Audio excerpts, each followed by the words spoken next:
That brings us to the end of Operators 2. In this DVD, we've looked at the shape operators, which, as you saw, allowed us to actually get geometry and assign those geometries to our particles. We could assign very basic geometry like cubes and very basic spheres, or we could assign quite complex geometry and animated geometry using shape instance.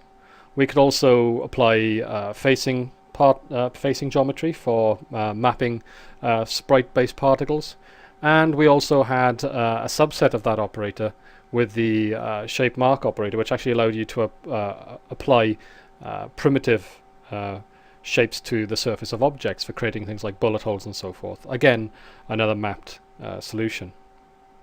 In the second half of the DVD, we looked at materials, and we looked at the three operators that allow us to apply materials and also to manipulate how we assign material IDs to our particles.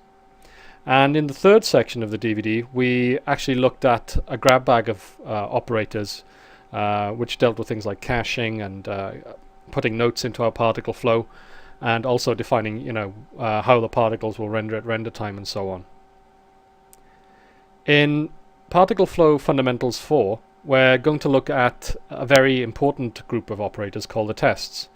And if you've dabbled with particle flow, you'll know just how important these particular operators are, as they are effectively the logic of our flow.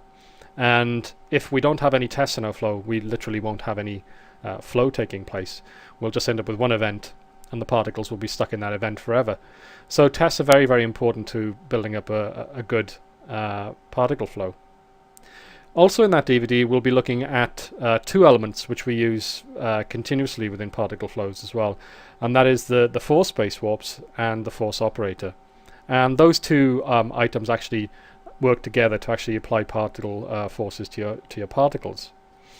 Also, in a similar fashion, we have the collision space warps, and they're actually applied to our particles using the collision operators, which we had a look at in other DVDs, but in this particular DVD we're going to have a look at it in much more detail. In the final DVD in the series, Practical Examples, we're going to have a look at just that. We're going to look at some practical examples of what we can actually do with all of the elements that we've looked at in the previous 4 DVDs. Hopefully the examples in that DVD will get you on your feet and get you going very quickly at producing production level shots. Also, hopefully it'll give you some ideas of where to develop things with your own particle flows. Okay, well, I'll see you in Particle Flow Fundamentals 4. Bye for now.